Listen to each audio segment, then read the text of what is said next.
उद्यापासून मुंबईमध्ये मराठी न बोलणाऱ्या रिक्षा, टॅक्सी आणि ओला उबर चालकांवर कारवाईचा इशारा देण्यात आला. परिवहन मंत्री प्रताप सरनाईक यांनी याबाबत स्पष्ट भूमिका मांडली आहे. सुरुवातीला संबंधित चालकांना 1 महिन्याची नोटीस दिली जाईल आणि त्यानंतरही मराठी न आल्यास संबंधित चालकांचं लायसन्स निलंबित होणार आहे. मराठी येत नसेल तर लायसन्स कायमचं रद्द करण्याचा इशारा देण्यात आला आहे. महाराष्ट्रात व्यवसाय करायचा असेल तर मराठी अनिवार्यच, असंही मंत्री प्रताप सरनाईक यांनी स्पष्ट केलं. धनंजय दळवी आपल्यासोबत आहेत. धनंजय, वस्तुतः हे सरकार रिक्षा, टॅक्सी चालकांबाबतीत काही निर्णय घेत नाहीत असं मानलं जात असताना आता मात्र सरकार कठोर होताना बघायला मिळते, कारवाई होताना बघायला मिळते. आणि इतकंच नाही, 1 महिन्यात नोटीस दिल्यानंतर सुद्धा जर का मराठी आलं नाही तर लायसन्स सुद्धा काढलं, म्हणजे रद्द केलं जाणार आहे. सरकार ॲक्शन मोडवरती येत आहे, मात्र त्याला रस्त्यावर प्रतिसाद पाहायला मिळतोय का तुम्हाला मुंबईत फिरताना?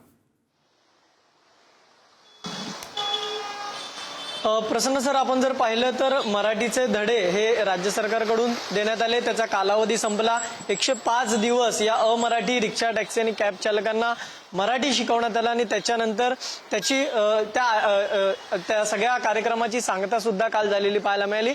आज या सगळ्या संदर्भात प्रताप सरनाईक यांनी अधिकाऱ्यांची बैठक बोलवलेली आहे. या बैठकीमध्ये आगामी 6 महिन्याचा कारवाईचा ॲक्शन प्लॅन तयार केला जातोय. 6 महिने कशा पद्धतीची कारवाई हे सगळीकडे संपूर्ण महाराष्ट्रामध्ये केली जाईल, या सगळ्या संदर्भातला हा ॲक्शन प्लॅन तयार केला जातो. त्या ॲक्शन प्लॅनकडे लक्ष असेलच. मात्र या सगळ्यात प्रताप सरनाईकांनी ज्याप्रमाणे सांगितलं की ज्यांना मराठी येणार नाही त्यांचं थेट लायसन्स रद्द होणार नाही, त्यांना आधी नोटीस दिली जाईल, त्यांना 1 महिन्याची मुदत दिली जाईल आणि ही मुदत देऊन सुद्धा जर ते मराठी शिकले नाही तर त्यांचं लायसन्स हे 3 महिन्यासाठी निलंबित केलं जाईल आणि त्यानंतर सुद्धा जर त्यांना मराठी आली नाही तर त्यांचं लायसन्स किंवा परमिट जे आहे ते कायमस्वरूपी निलंबित केलं जाऊ शकतं, अशी भूमिका घेतलेली पाहायला मिळाली. त्याचबरोबर हे सगळं सुरू असताना सुद्धा काही रिक्षा चालकांनी आम्ही मराठी शिकणार नाही किंवा टॅक्सी चालकांनी आम्ही मराठी शिकणार नाही, आम्ही हिंदीतच बोलणार, अशा पद्धतीचे सोशल मीडियावर काही व्हिडिओ किंवा काही प्रतिक्रिया आपण पाहिल्या होत्या. त्याच्यानंतर सुद्धा आज प्रताप सरनाईकांनी थेट इशारा दिलाय की असं जर कोण करत असेल